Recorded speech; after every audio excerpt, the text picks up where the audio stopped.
Bismillahirrahmanirrahim. Assalamualaikum warahmatullahi wabarakatuh. Alhamdulillahilladzi anzalas sakinata fi qulubil mu'minin liyazdadu imanan ma'a imanihim.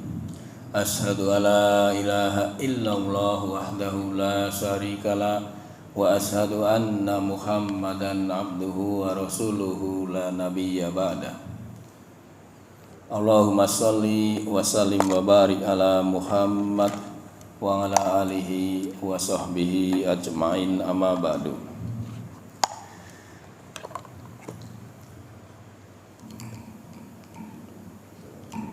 Puja dan puji syukur senantiasa kita haturkan kehadirat Allah Subhanahu wa taala yang terus memberikan kenikmatan kepada kita semua, sehingga di pagi hari yang cerah ini kita masih diberi kekuatan untuk bisa menuntut ilmu sebagai bekal untuk menghadap Allah Subhanahu wa taala kelak dengan selamat insyaallah. Salawat dan salam semoga senantiasa tercurah kepada junjungan kita Nabi Muhammad sallallahu alaihi wasallam. Jamaah subuh Masjid Anas rahimakumullah. Kulsub pagi hari ini kita ngomongin tentang, agak panjang nih judulnya, orang yang menyesal dan orang yang tidak akan diajak bicara sama Allah. Jadi kelak di hari kiamat ada 4 golongan yang akan menyesali yang diinformasikan dari Quran, dan ada sekitar 16 golongan atau orang yang tidak akan diajak bicara oleh Allah pada hari kiamat. Tapi enggak semuanya Pak, 16 ini. Paling 3 atau 4 aja yang bisa saya sampaikan nanti, karena terlalu panjang. Lalu siapa saja mereka itu? Dari informasi Quran yaitu ada 4 golongan yang akan menyesali setelah ajal menjemputnya. Yang pertama adalah di surat Ibrahim. Kita buka surat Ibrahim ayat 44. Allah berfirman, A'udzubillahi minasyaitonirrajim, wa anzirin nasa yauma ya'tihimul adzabu fayaqulul ladzina zalamu rabbana akhirna ila ajalin qarib nujib da'wataka wa nattabi'ir rusul awalam takunu aqsamtum min qablu ma lakum min zawal, yang artinya, dan berikanlah peringatan kepada manusia pada hari ketika azab datang kepada mereka. Maka orang yang zalim itu berkata, ya Tuhan kami, berilah kami kesempatan kembali ke dunia walaupun hanya sebentar. Jadi orang yang zalim tadi minta kepada Allah untuk dibalikin ke dunia walaupun hanya sebentar. Apa kata dia? Niscaya kami akan mematuhi seruan engkau dan akan mengikuti rasul-rasul. Maka Allah berfirman, bukankah dahulu di dunia kamu telah bersumpah bahwa sekali-kali kamu tidak akan binasa? Ini adalah penyesalan orang-orang yang zalim yang minta kepada Allah untuk dibalikin ke dunia. Untuk apa, Pak? Untuk taat kepada Allah, untuk mengikuti seruan Allah dan juga seruan rasul-rasul. Akan tetapi ini sudah terlambat. Jadi yang disesali karena waktu hidup di dunia masih ada kesempatan, tapi ia tidak mau taat. Ia ingin kembali ke dunia memenuhi seruan Allah.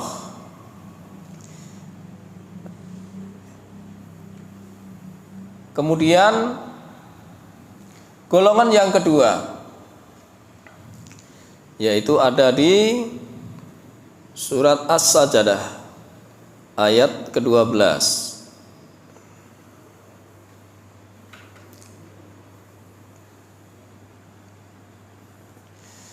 A'udzu billahi minasyaitonir rajim. Walau tara idil mujrimuna nakisu ra'usihim inda rabbihim Rabbana absarna wa sami'na farji'na na'mal sholihan inna muqinun.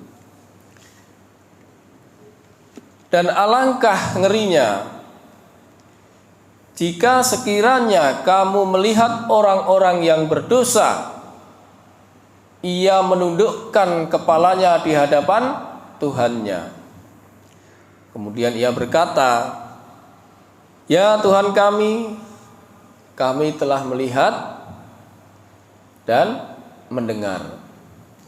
Maka dia ini merengek, maka kembalikanlah kami ke dunia. Niscaya kami akan mengerjakan amal soleh. Sungguh kami adalah orang-orang yang yakin. Ini kata orang-orang yang minta dikembalikan ke dunia. Jadi penyesalan ingin mengerjakan amal soleh. Kenapa waktu hidup di dunia ada kesempatan dia tidak melakukan, sehingga ketika dia sudah meninggal,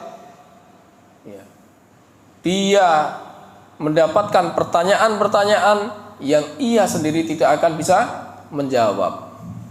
Maka ia merengek kepada Allah, minta dikembalikan ke dunia hanya untuk berbuat amal soleh. Yang tadi, yang pertama tadi golongan orang yang tidak taat, dan kemudian ini yang minta amal soleh. Kemudian golongan yang ketiga, ada di Al-Mu'minun ayat 99 dan ayat 100. Allah berfirman, a'udzubillahi minasyaitonirrajim, hatta idza jaa ahadahumul mautu qala rabbirji'un la'allai a'malu sholihan fima tarakt kalla innaha kalimatun huwa qailuha wa min waraihim barzakhun ila yaumin yub'atsun. Demikian keadaan orang-orang kafir itu hingga apabila datang kematian kepada seorang dari mereka, lalu ia berkata, ya Tuhanku, kembalikanlah aku ke dunia. Setelah mati, Dia minta dikembalikan ke dunia. Apa kata Allah?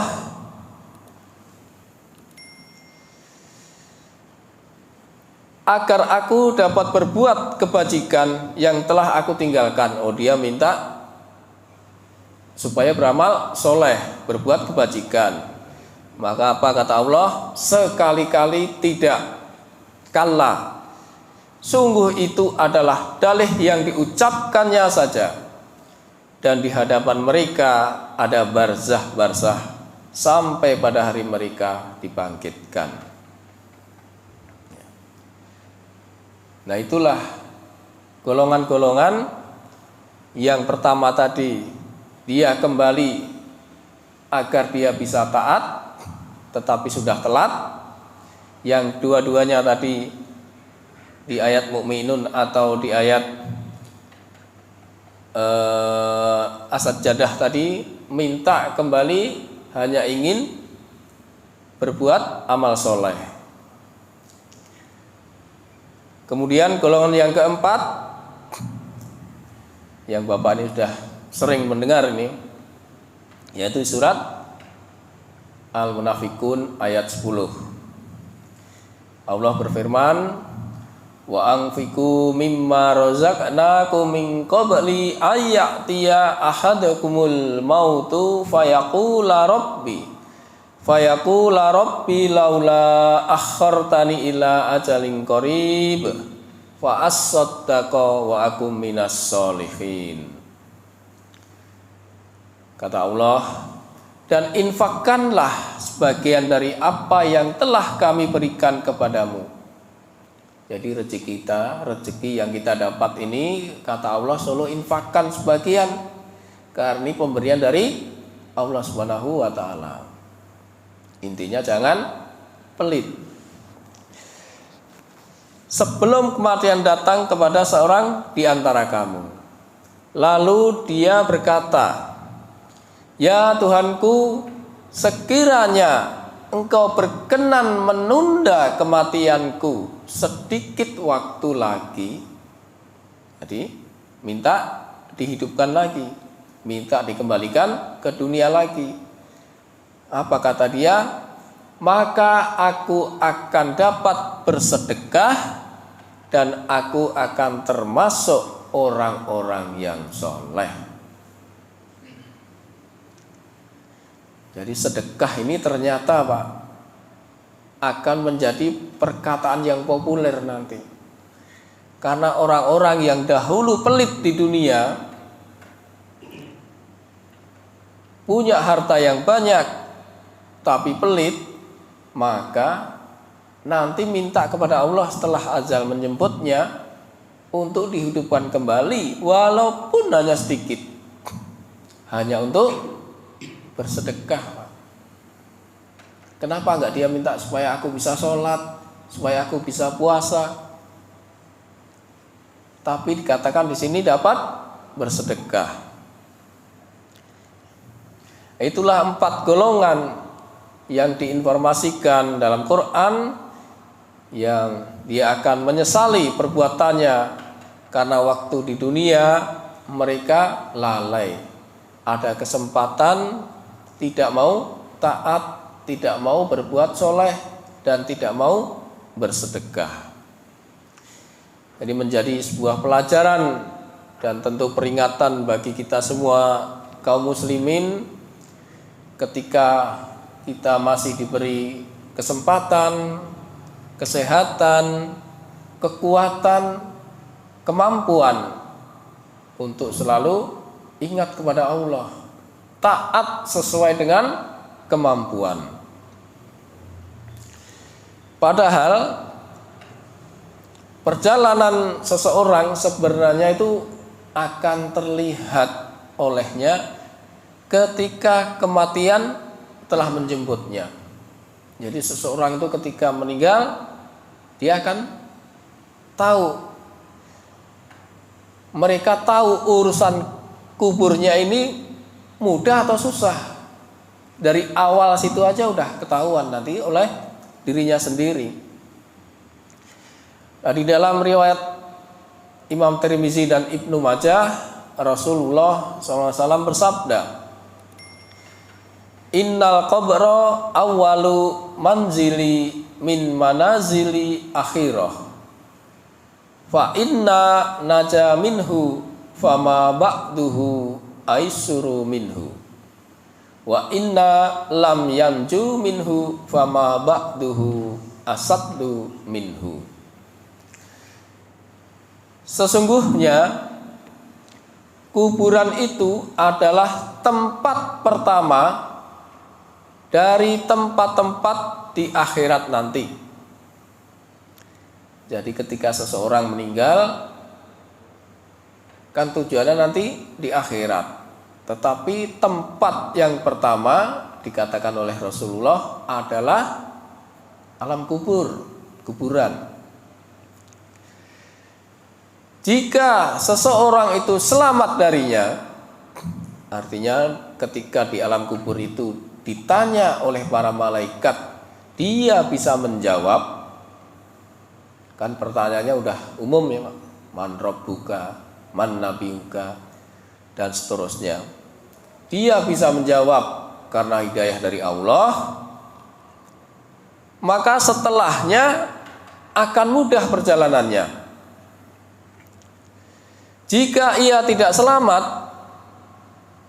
tidak bisa menjawab pertanyaan-pertanyaan malaikat, maka tempat setelahnya akan lebih mengerikan darinya. Sudah ketahuan ini, Pak, mana tempat duduknya nanti. Karena di akhirat hanya ada dua tempat, surga atau neraka.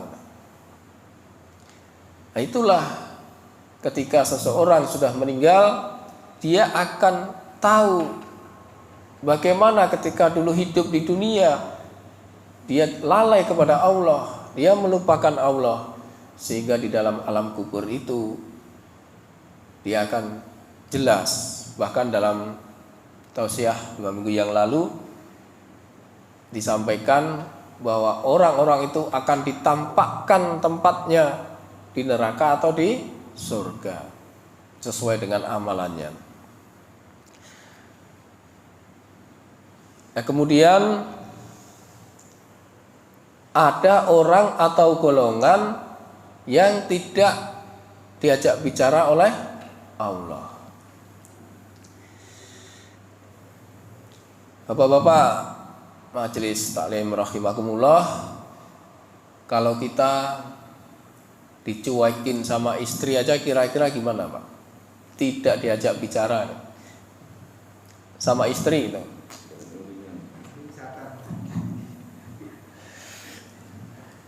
Kesel ya, Pak ya. Gimana diajak ngomong nggak mau.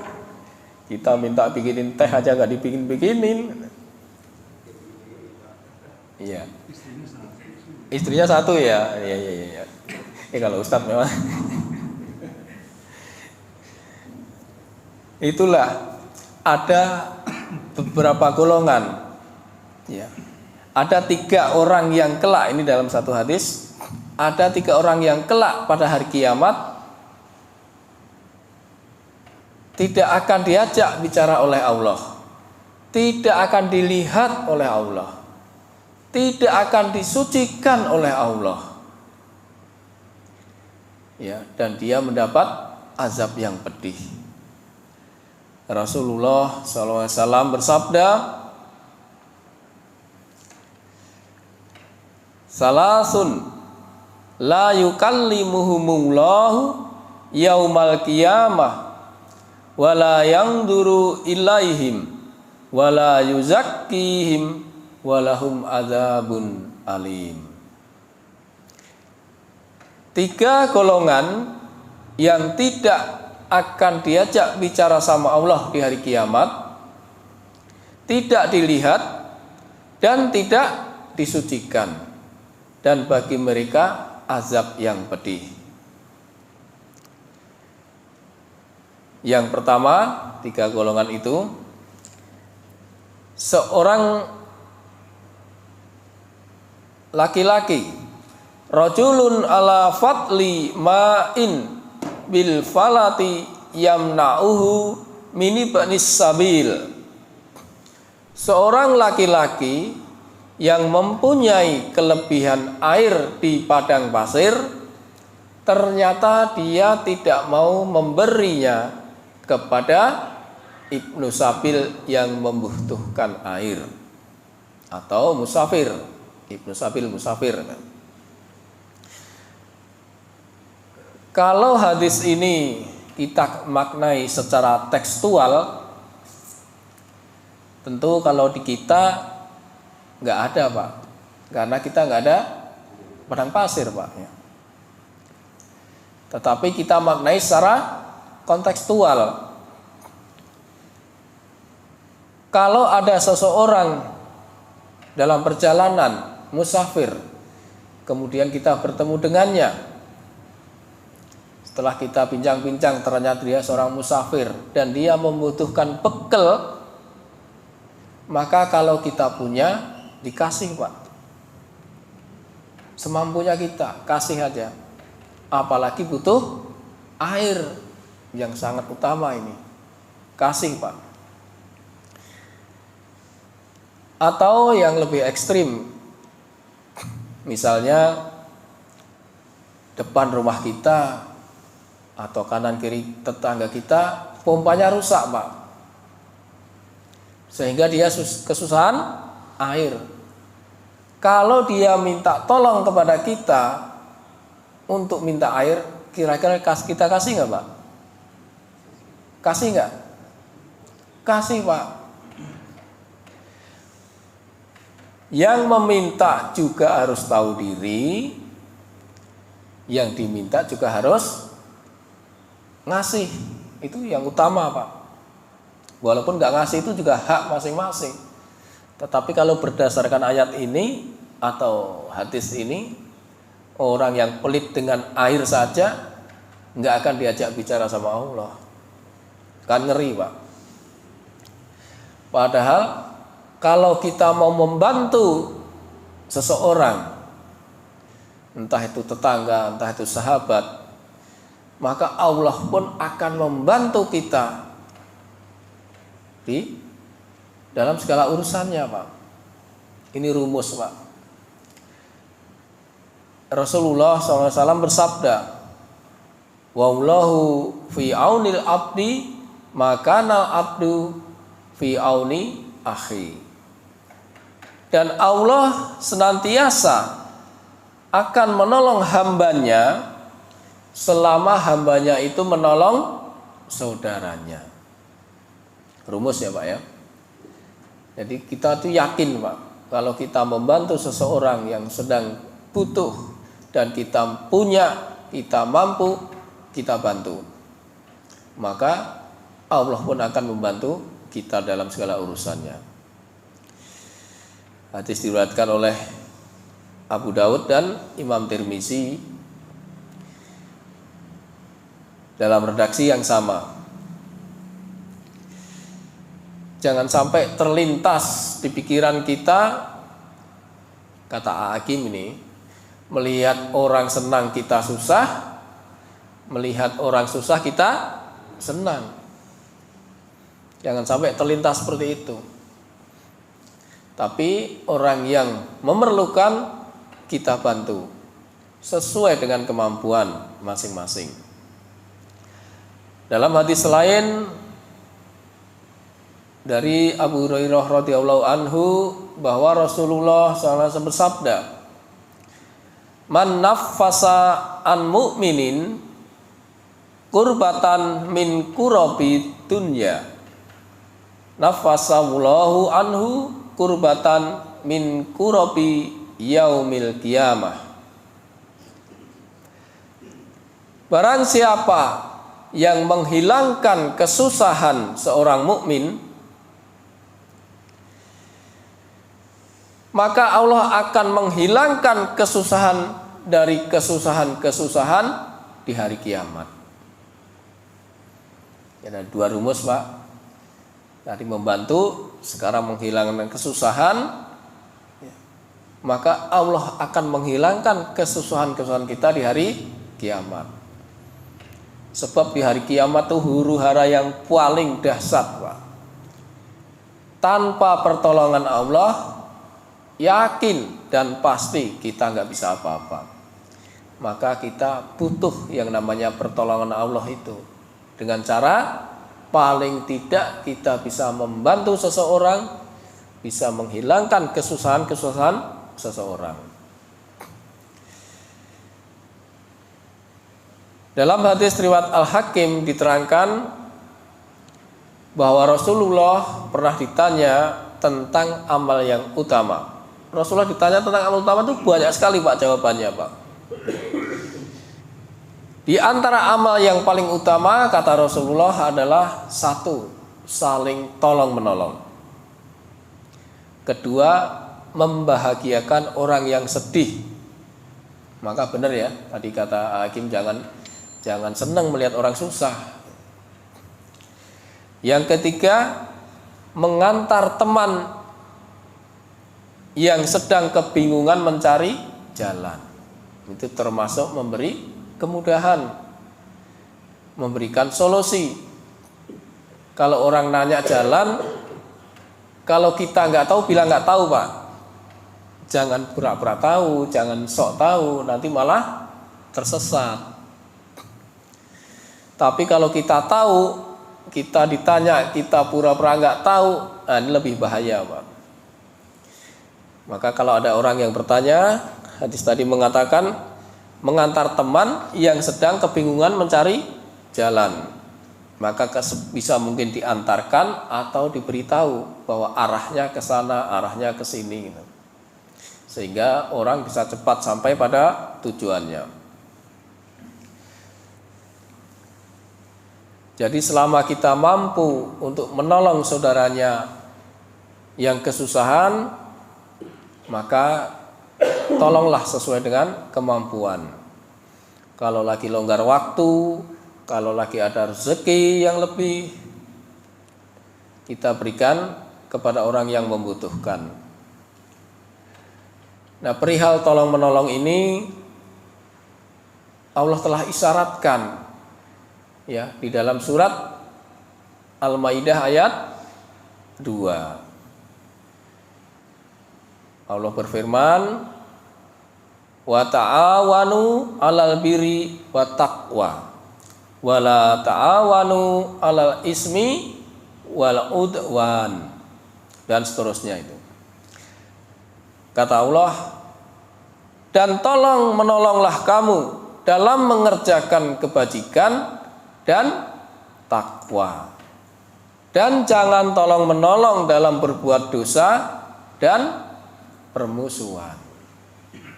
Al-Maidah ayat 2. Jadi udah dikasih isyarat nih sama Allah tuh. Kamu itu dengan saudara-saudaramu, dengan tetangga-tetanggamu, itulah saling tolong menolong dan bertakwalah. Jangan tolong menolong dalam kemaksiatan. Itulah orang yang antara lain tidak diajak bicara, tidak disucikan oleh Allah karena tidak mau menolong sesamanya. Kemudian yang kedua,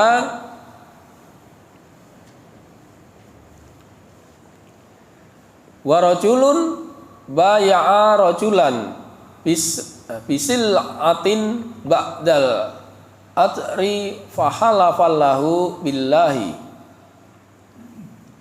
al-hadaha bikada wa kada fasaddaqahu wa huwa ala ghairi dzalik.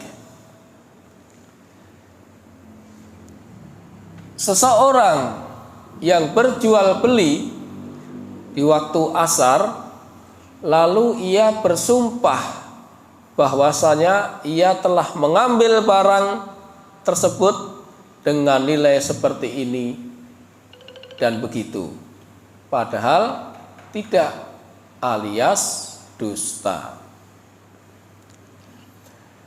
Orang yang berjual beli di waktu asar, bukan artinya itu waktu asar dilarang jual beli, bukan itu Pak. Tapi yang ditekankan oleh Rasulullah SAW yaitu setelahnya. Dia bersumpah palsu, Pak. Dia bersumpah dusta bahwasanya dia sudah mengambil barang ini dengan itu dengan modal segini segitu, tetapi sebenarnya ia berdusta. Kan banyak orang berdagang itu gini, Pak. Ini kulaannya misalnya 100. Dia jual 120. Untung 20 ya, Pak ya. Pembelinya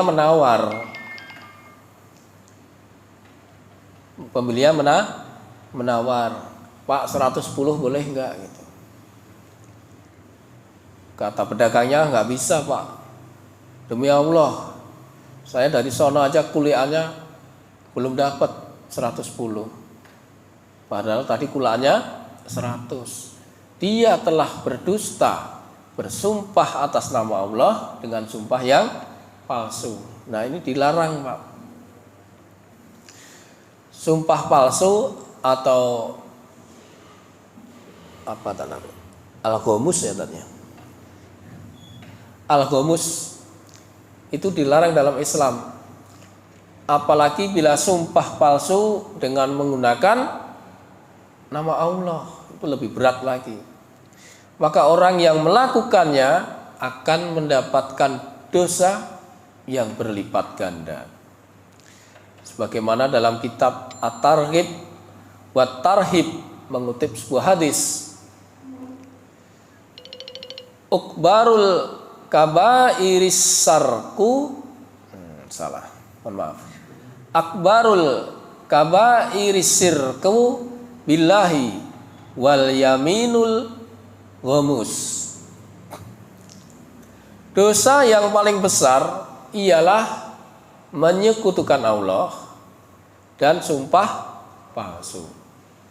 Hadis riwayat Tabrani.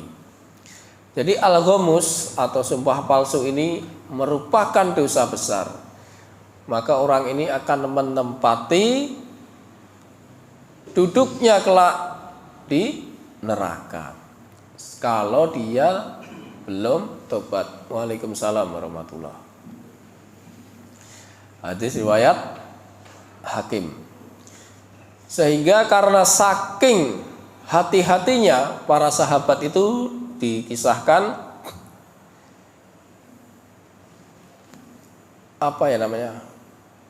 untuk mengendalikan mengucapkan sumpah.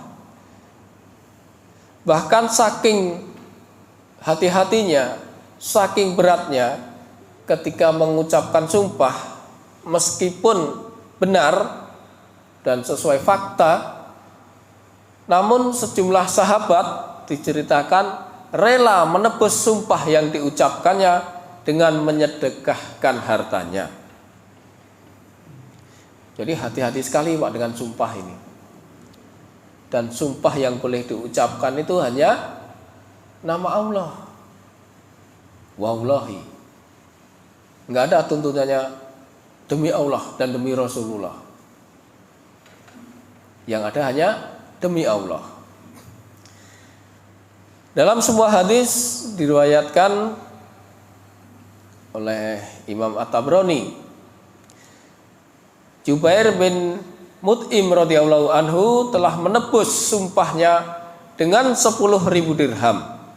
Kemudian ia berkata, demi Allah yang memiliki Ka'bah, seandainya saya bersumpah, maka saya bersumpah yang benar. Sesungguhnya 10.000 dirham itu barang untuk menebus sumpahku. Ini luar biasa nih, Pak. Itulah sahabat yang dia berhati-hati sekali untuk tidak gampang mengucapkan sumpahnya. Bahkan Asy'ad bin Qais radhiyallahu anhu juga telah membeli sumpahnya sekali dengan 70.000. Ya udah ya, itu aja. Yang kedua, kemudian dari yang pertama, kedua, ketiga ya, Pak. Orang yang suka mengungkit-ungkit pemberiannya. Ini juga termasuk orang yang tidak akan diajak bicara sama Allah. Seseorang yang gemar mengungkit-ungkit sedekah, wal mananu atau ahu. Seseorang yang gemar mengungkit-ungkit sedekah yang ia berikan,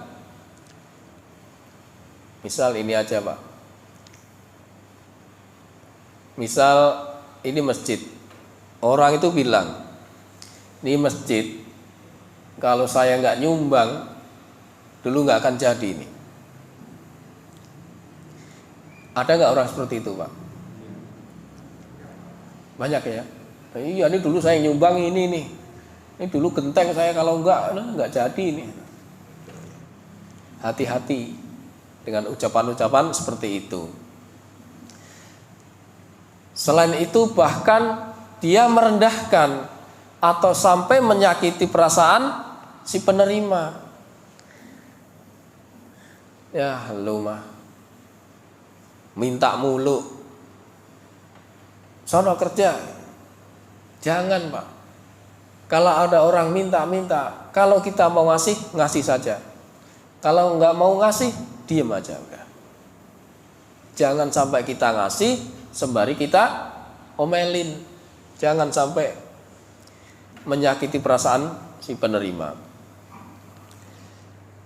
Maka orang yang demikian itu sesungguhnya bukan surga yang Allah berikan kepadanya atas kedermawannya, tetapi justru azab Allah. Dikarenakan sifat arogansinya, sifat pamernya. Maka dari itu sembunyikanlah sedekah yang dilakukan, karena yang demikian itu cara yang terbaik untuk menjauhi riya. Walaupun nanti ada ayat di Quran ya Pak Anto ya, boleh dengan terang-terangan atau sembunyi-sembunyi, asal bisa menahan diri, tidak menyebut-nyebut sedekahnya, tidak mengolok yang diberinya. Itu ada di ayat berapa Pak? Surat Al-Baqarah kalau nggak salah 264 ya Pak ya. Yang merusak pahala itu atau apal. Yaitu makanya itu kalau sedekah kita yang sedemikian tadi katakan tadi maka bisa merusak pahala sedekahnya. Sia-sia Pak. Habitat a'maluhum. Selain 3 dari hadis di atas tadi yang Allah tidak akan mengajak bicara, masih ada sedikit waktu. Masih ya Pak ya? Ya, tambahan ini, bentar Pak. Yaitu orang tua yang berzina, raja atau pemimpin yang suka berdusta, dan orang miskin yang sombong. Hadisnya agak panjang. Salah satun la yukallimuhumullahu yaumal qiyamati wala yuzakkihim. Qala Abu Muawiyah wala yangduru ilaihim walahum adabun alim. Sayhun zanin wa malikun kazzabun wa ailun mustakbir.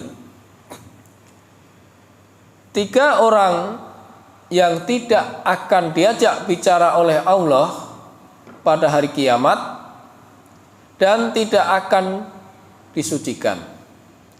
Abu Muawiyah berkata, dan tidak akan dilihat oleh Allah, dan bagi mereka azab yang pedih, yaitu 1. Orang tua yang berzina, raja atau pemimpin yang suka berdusta, dan orang miskin yang sombong. Hadis riwayat Imam Muslim.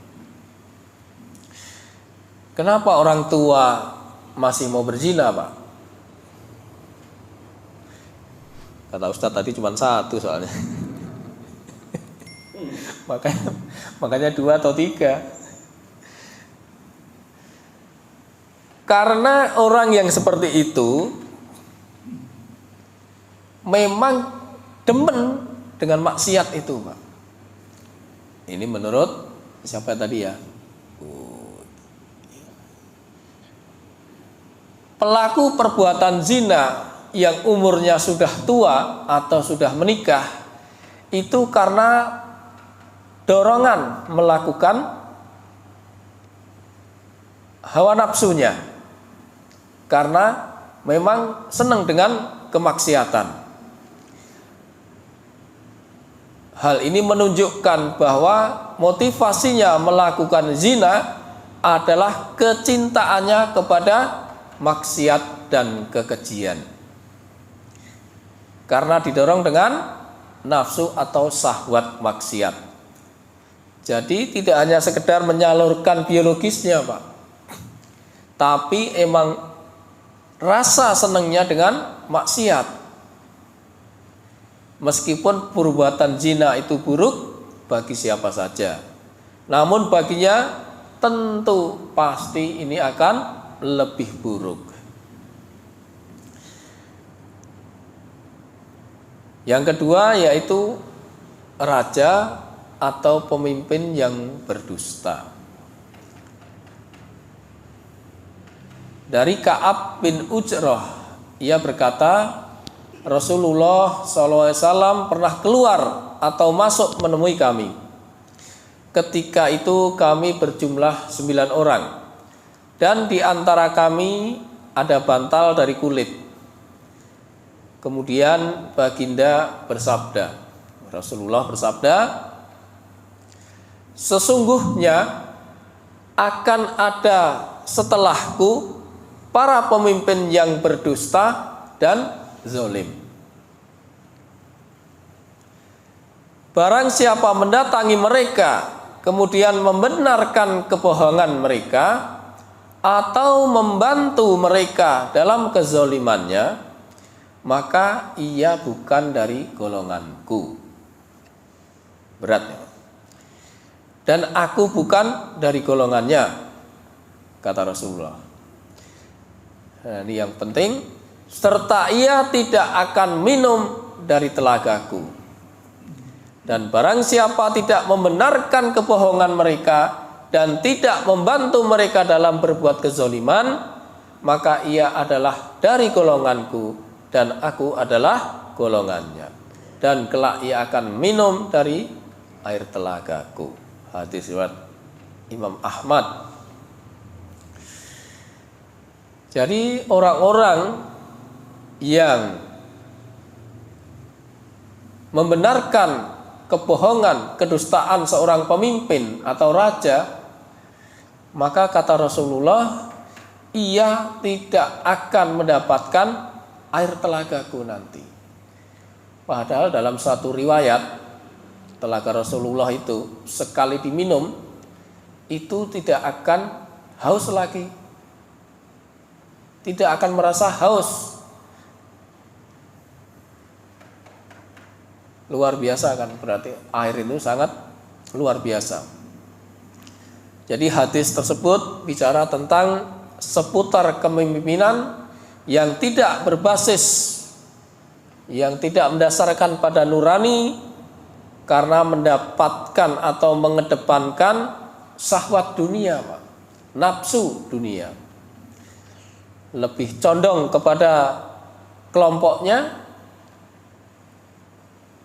dan lebih banyak mudaratnya. Di antara makna hadis tersebut yang dapat kita ambil pelajaran yaitu, pertama, pemimpin yang menjalankan tugasnya dengan adil dan bijaksana akan bersama Rasulullah SAW untuk minum air telaganya. Hal ini adalah simbol kenikmatan surga. Itu kalau adil dan bijaksana. Kemudian yang kedua, yang tidak kalah pentingnya yaitu peran doa Jadi doa daripada rakyatnya itu sangat dibutuhkan agar pemimpinnya menjadi benar, Pak. Menjadi tidak berdusta, tidak zalim. Maka peran-peran daripada rakyat, masyarakat itu sangat dibutuhkan. Kemudian menjadi tanggung jawab setiap muslim untuk mencegah kezaliman yang terjadi tentu di sekeliling kita kalau kita punya power, Pak. Yang paling sederhana yaitu kalau kita tahu bahwa ada seorang pemimpin yang berdusta dan zalim yang terang-terangan, itu sederhananya ketika ada pemilihan kita tidak akan memilih. Ini kata beliau, bukan kata saya, Pak. Saya menyampaikan. Maka Rasulullah SAW memberi peringatan kepada mereka yang setuju dengan mendukung kezaliman yang dilakukan oleh pemimpin di kalangan mereka dengan tidak mengaku mereka bagian dari umatnya dan tidak layak minum air telaga. Nah, itu yang nomor 2. Kemudian yang nomor 3, selain orang tua pezina dan pemimpin yang dusta tadi, ini ada satu lagi yaitu orang miskin tapi sombong. Orang miskin tapi sombong terhadap manusia.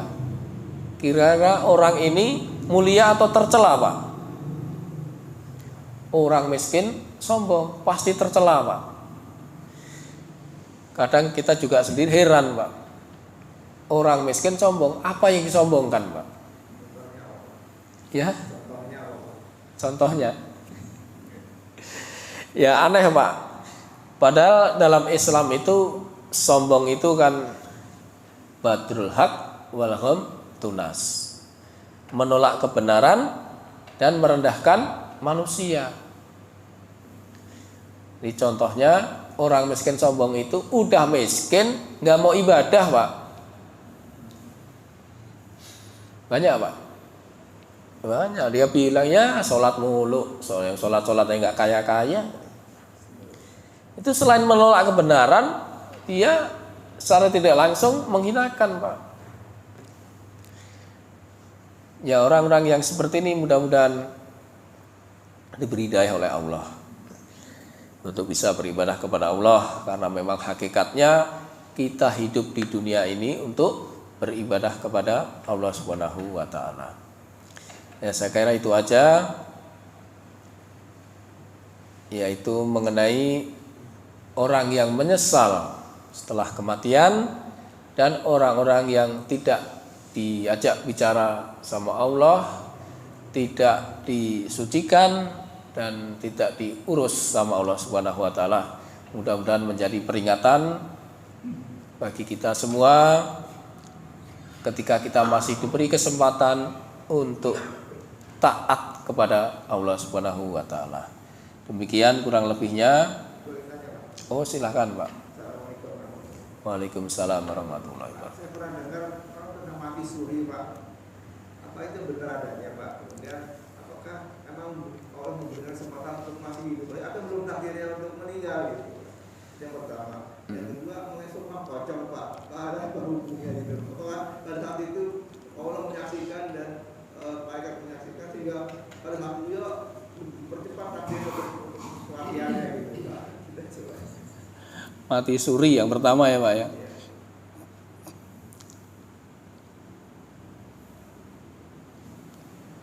Secara detail saya belum tahu, Pak, mati suri ini, Pak. Ya. Nanti mati suri kita bisa diskusi di luar aja, Pak. Kemudian yang kedua tadi apa, Pak?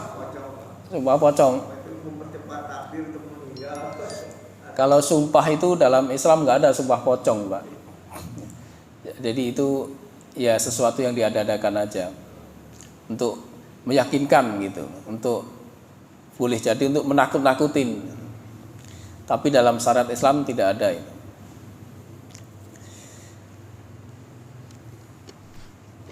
dalam apa ya tadi?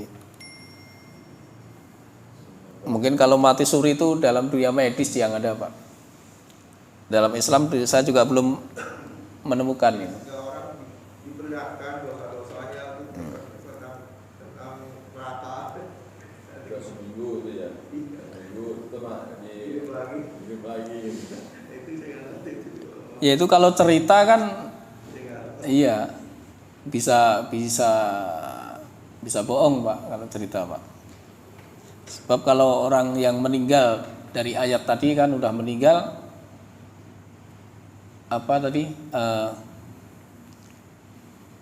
dia akan mendapatkan urusan, Pak. Pingsan ini kan. Ya kalau pingsan ya.